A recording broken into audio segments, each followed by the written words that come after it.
250 metre लंबी train ए 425 metre लंबे पुल को 27 सेकंड में पार कर लेती है। ट्रेन ए और ट्रेन बी की गति का अनुपात 5:3 है।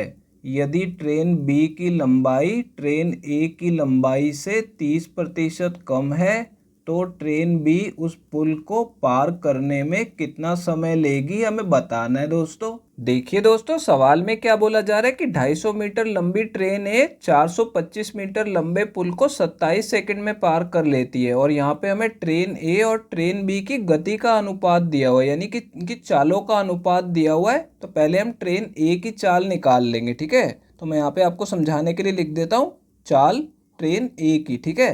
तो यहाँ पे देखिए उसने कितनी दूरी तय करी है, उसने अपनी लंबाई और यहाँ पे पुल की लंबाई को तय किया है। तो दोनों को जमा कर लेंगे तो कुल दूरी कितनी आ जाएगी, 675 आ जाएगी, ठीक है। और यहाँ पे उसे कितना समय लगा है, 27 सेकंड का समय लगा है। तो इसे 27 से ना काट के पहले 9 से काट लेते हैं, ठीक है। तो देखिए नीचे 3 आ जाएगा 9 से काटेंगे तो, और इसे 9 से काटेंगे तो पहले 7 पे कटेगा और फिर 4 शेष बचेगा, फिर ये 5 पे कट जाएगा, ठीक है।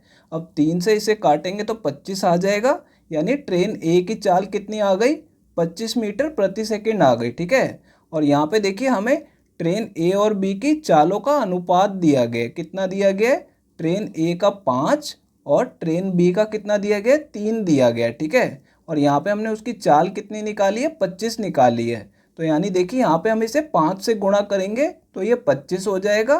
तो दूसरे वाले अनुपात को भी 5 से गुणा करना है, ठीक है। इससे हमें ट्रेन बी की चाल पता लग जाएगी। तो ट्रेन बी की चाल कितनी हो गई, 15 मीटर प्रति सेकंड हो गई, ठीक है। अब आगे देखिए दोस्तों, सवाल में क्या बोला जा रहा है कि ट्रेन बी की लंबाई ट्रेन ए की लंबाई से 30% कम है और ट्रेन बी उस पुल को पार करने में कितना समय लेगी। तो इसके लिए पहले हमें ट्रेन बी की लंबाई निकालनी पड़ेगी। तो ट्रेन बी की लंबाई कितनी है, ट्रेन ए की लंबाई से 30% कम है और ट्रेन ए की लंबाई कितनी दी गई है, 250 मीटर दी गई है। तो देखिए यहाँ पे लंबाई में आपको समझाने के लिए लिख देता हूँ कि हम लंबाई निकाल रहे हैं किसकी, ट्रेन बी की निकाल रहे हैं, ठीक है।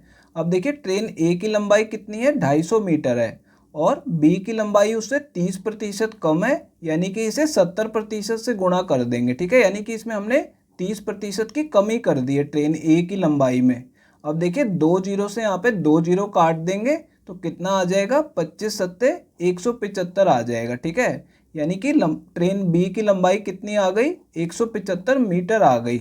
अब देखिए सवाल में क्या बोला जा रहा है कि ट्रेन बी उस पुल को पार करने में कितना समय लेगी। कौन से पुल की बात हो रही है, 425 मीटर लंबे पुल की। तो यहाँ पे ट्रेन बी को कितनी दूरी तय करनी पड़ेगी, यहाँ पे पुल की लंबाई और अपनी लंबाई दोनों तय करनी पड़ेगी, ठीक है। तो कितना समय लगेगा, देखिए यहाँ पे दूरी उन्हें कितनी तय करनी पड़ रही है, दोनों को जमा कर देंगे। तो दोनों को जमा करेंगे तो कितना आ जाएगा, 600 आ जाएगा।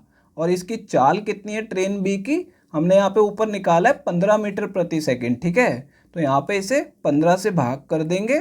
अब देखिए 15 से मैं इसे काटूंगा तो ये 40 पे कट जाएगा, यानी कितना समय लगेगा उसे, 40 सेकंड का समय लगेगा उस पुल को पार करने में।